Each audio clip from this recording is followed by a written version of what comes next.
ఇండస్ట్రీకి వచ్చి ఇన్నేళ్ళు అయింది. ప్రొడ్యూసర్గా చేశారు, డైరెక్టర్గా చేశారు, యాక్టర్గా చేశారు. ఇండస్ట్రీ అర్థమైందండి. మన లైఫ్ ఏంటి, మన సినిమా ఏంటి, ఇంతే ఉంటుంది నా focus.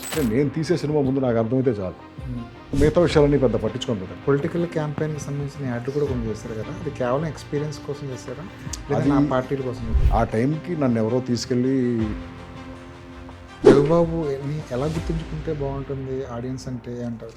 I want the audience to remember that he was a good human being. As a filmmaker, tried different things, gave opportunities to a lot of people. పక్క రాష్ట్రాల నుంచి ముఖ్యంగా విలన్ని తీసుకొచ్చి వాళ్ళకి భాష రాకపోయినా మనం ఓర్చుకుని వాళ్ళు అడిగినంత ఇచ్చి మనం స్టూపిడ్ కాబట్టి అవన్నీ చేస్తాం అంతే. 100%. ఎక్కడి నుంచో డైలాగులు చెప్పలేని వాళ్ళని వీళ్ళని తీసుకొచ్చి మనకి ఇక్కడ మంచి ఆర్టిస్టులు ఉన్నారు కదా, మనం వెతికి వాళ్ళకి నిజంగా ఆపర్చునిటీస్ ప్రొవైడ్ చేయాలంటే తెలంగాణలో, ఆంధ్రాలో బొచ్చిన మంది ఆర్టిస్టులు ఉన్నారు, మనం వెతకం. ఎప్పుడైనా ఏదైనా ఓ హీరో ఆఫర్ చేయడం కానీ అలాంటి జరిగింది? బాలకృష్ణ గారు మాత్రం నన్ను సీరియస్గా 2-3 సార్లు అడిగారు, తిట్టారు కూడా, ఏమైనా నాతో సినిమా చేయమని చెప్పేసి. బట్ ఏంటో అది, ఓ హీరో ఉంటాడు, వాడికి ప్రాబ్లం వస్తుంది, ఫైట్ చేస్తాడు, చివరికి విన్ అవుతాడు. ఈ సినిమా నేను ఎందుకు వెళ్ళి చూడాలి, తీసిన కథనే మళ్ళీ మళ్ళీ తీస్తాను. ఆ సినిమాని నేను మళ్ళీ మళ్ళీ మళ్ళీ వెళ్ళి వాడున్న థియేటర్ రేట్లకి, పాప్కార్న్ రేట్లకి, కూల్ డ్రింక్ రేట్లకి, ట్రాఫిక్కి నేను ఎందుకు వెళ్ళి చూడాలి సార్ అలాంటి సినిమా? అవును.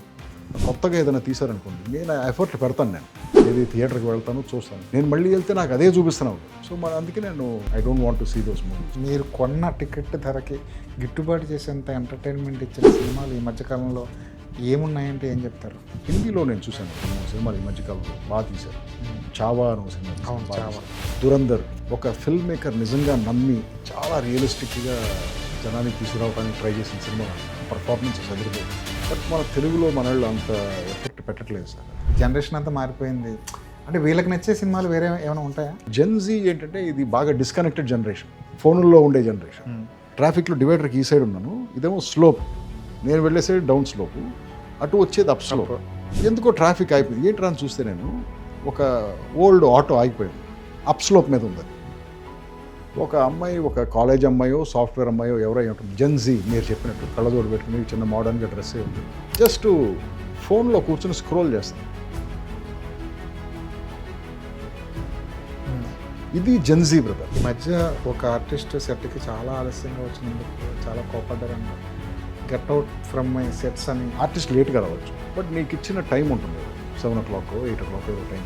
సో 8 o'clock టైం ఉన్నప్పుడు ఓ గంట ముందు నుంచి ప్రొడక్షన్ మేనేజర్ నీకు ఫాలోఅప్ చేస్తాను. ఫాలోఅప్ చేసినప్పుడు ఫోన్ ఎత్తి ఆన్సర్ చేయాలి కదా.